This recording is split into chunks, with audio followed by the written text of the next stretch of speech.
staying in Alabama, not really, but with the team there, Auburn Tigers, Shane, go on the road, fall to the South Carolina Gamecocks 21-17 in a game I'm still trying to figure out how in the hell the Tigers blew this one. They got out to a 14-0 lead, and I thought, man, they are going to steamroll this South Carolina team. But some questionable play calls by Mike Bobo. South Carolina fans are pleased to hear me say that, but I don't understand what in the hell they were doing late in the game, not getting Tank Bigsby the ball more. But, really credit South Carolina. They're not flashy.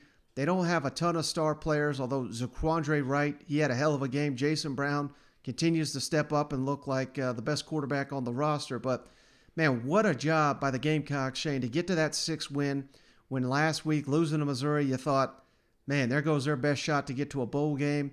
They were underdogs at home. Once again, they pull off the stunner. We got to give Shane Beamer and this coaching staff credit.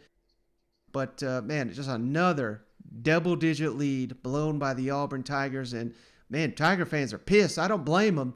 But what was your take on South Carolina pulling off the upset at home? Did it touch him? I mean, did it? Yeah, that was tough. Crucial play in the ball game there. I kept watching it, man, and listening to RG3 tell me what I should be looking for, and I had to agree with him at it. I don't know if it was clear and definitive. That's my thing, and I understand as a Gamecock fan, maybe there's a camera angle we didn't see or something like that. As a South Carolina fan, you're tickled pink, but as an Auburn fan, part of you have to like. There was still time on the clock. I mean, It wasn't like if Auburn recovered the punt, the game is over or they automatically win. They still had to go the length of the field and score. So it just kind of seemed odd to me that something so minute like that was decided by the refs when it easily could have been decided on the field. That's my 2 cents on it, okay? Now, as far as South Carolina, brother, they're going bowling. Can you believe that? I mean, it's been an up and down battle for the South Carolina Gamecock Nation, all right? But the fact that you have sealed up a bowl game and not even had to play Clemson yet blows my mind. If you would have told me that 3-4 weeks ago, I'd have called you nuts. I said there'd be no freaking way. Kudos to that staff. Kudos to that fan base. Like you said, they got down 14 points. My brother sent a text talking about how shitty South Carolina is. I'm not putting him on blast, but I'm just saying what he said. But then all of a sudden, South Carolina just keeps fighting back, baby. And then what did I tell you? Going into this game, the only way South Carolina wins is if the fans show up. Yep. If they get loud, they get rowdy, and guess what? They did. That's what South Carolina – they needed it. They needed the fans to just buy into Beamer ball and secure a victory. And that kudos to them showing up, making loud noise. Auburn – brothers, I mean, this is 2 of the toughest damn weeks that you've been through. I mean, Auburn – boy, they've been put through the ringer this year, Mike, and this was just icing on a cake for a frustrating season. Yeah, and if you missed it, I got old takes exposed over the weekend because it was a couple of weeks ago. I think it was after the Auburn-Arkansas game. I said we got to put Bryan Harsin in contention for Coach of the Year in the SEC. And, I really did feel that way, Shane, because you got to remember, all offseason we were hearing it from the Auburn faithful. It's not like we were saying Auburn was terrible, but it was more to do with the fact that we thought this SEC West was going to be as tough as it's turned out to be. And I picked Auburn to be the 7th place team in the West. And here they go on the road. They beat a hot Arkansas team. They win in LSU for the first time since 1999. 1999. Gus Malzahn never won in Baton Rouge. They also beat Ole Miss by double digits, who's Ole Miss number 8 in the country, brother. So I think that's where the anger with the Auburn fan base comes, because we've seen what this roster and what this coaching staff is capable of coaching these players up to do. Then you turn it around, you lose to South Carolina, a game in their mind, you had no business losing.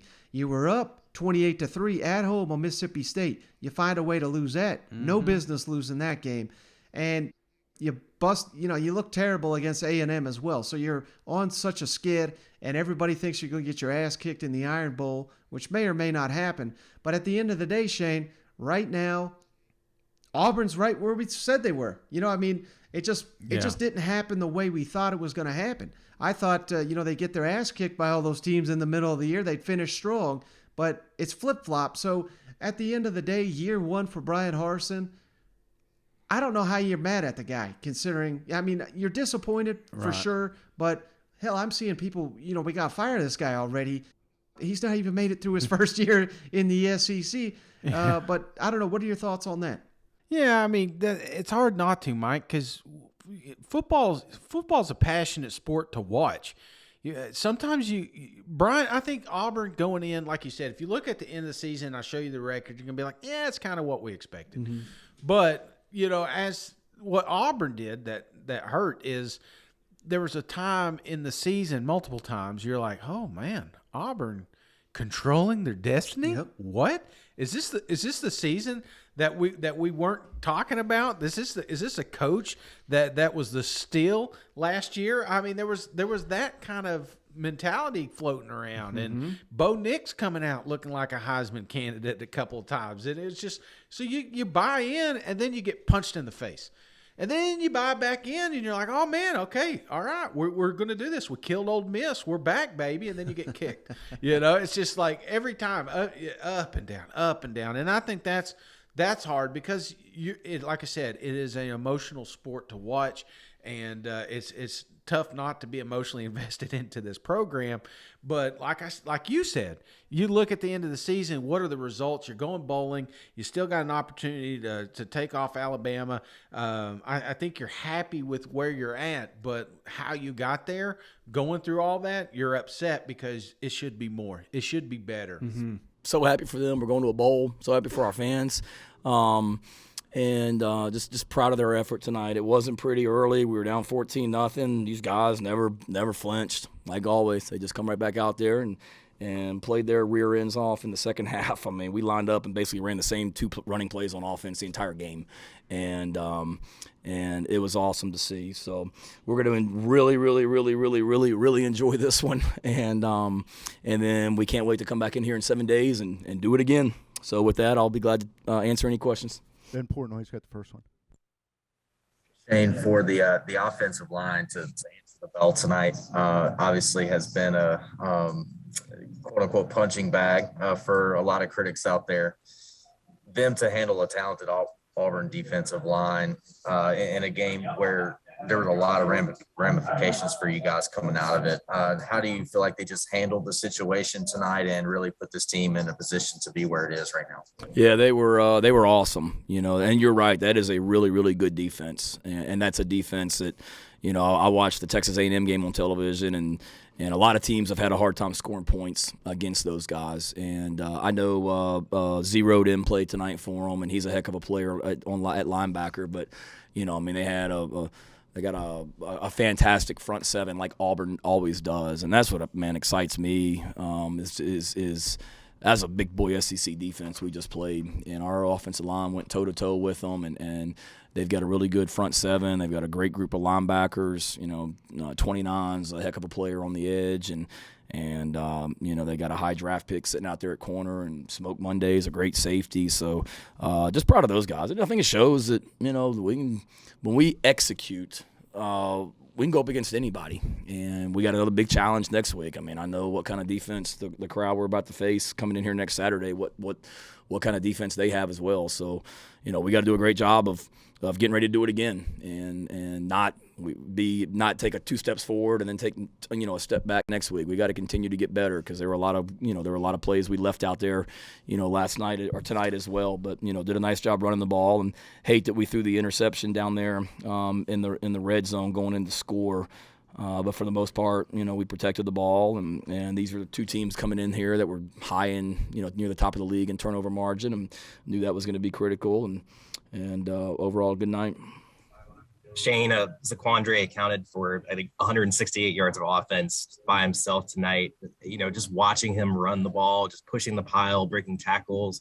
How much does he mean to this team, both just on the field and off the field? I know you've touched kind of on his personality in the past too. Just how much does he mean to this team? So much. He brings great energy to our team. On and off the field, he's the same every way. I mean, the way that he ran the ball and caught the ball tonight, it's the way he does it in practice every day. Like, there's only one speed with ZAQUANDRE. He doesn't turn it on and off, and it was awesome to see. Heck of a catch, you know. We have 3 catches for 69 yards. Huge catch on, I think it was at 4th down. We went for it, and he caught that ball. A play we've ran a lot this year when we leak them out of the backfield. Really the same play we scored on against Missouri last week. We just doctored it up or jazzed it up a little bit with the way we got to it. But he's a weapon. He continues to get better and better each week. Kevin came in and did a nice job, and that group's a solid group. Happy for him. Hey, Bryan. What was the explanation on the MUFF punt? Obviously, a really close call that was overturned. I mean, what was said to you on? Yeah, on I don't know. I mean, it's that he touched it. That's really what it comes down to. Didn't see that on the field. I think we've all had plays where balls have hit one of our players or another team, and you see the trajectory of the ball change and all that. Didn't call it on the field, so that was a turn.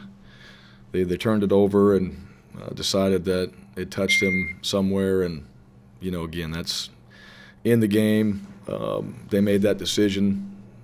You can argue all you want. I mean, that's a decision they made in there. It didn't look like it on the field, but at the end of the day, it didn't go in our favor.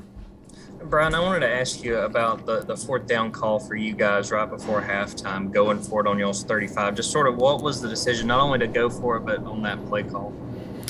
Well, you saw that we took a shot on that, being aggressive and trying to extend that drive. We could run it, and we had the shot right there. So we took it. That was part of being in that situation, maybe not in particularly that yard line right there, but that play or, trying to take a shot on 4th down. And, you're on the road and you want to give yourself a chance, hopefully hitting a big play. And we felt like we needed to hit some explosive plays in this game. And felt like in practice that play was a good play for us. And we thought, that was a good opportunity there to be aggressive and take that shot opportunity. Mark Murphy. Hey, can you talk about Tank's night? He was 22 for 164, but you didn't get the ball to him on your last possession. And on the 4th and 1, you didn't have him on the field on the 35-yard line. That reasoning for that. Seems like he'd be a good guy to fake it to on that play if you're going to throw it. Yeah, well, that's a good idea. Certainly thought through that as well. So like I said, I explained the play, and it didn't go our way. If we hit that for a touchdown, then it's a great play. I mean, that's how it works. You take some opportunities in games, doesn't go your way, you're going to be obviously questioned for it. It goes your way, it's a great play. So all those other factors, I mean, I think you're making a comment more than anything. But that's how it turned out. So he had a good night, ran hard, thought he did some good things, thought the O-line did some good things, and we obviously didn't do enough.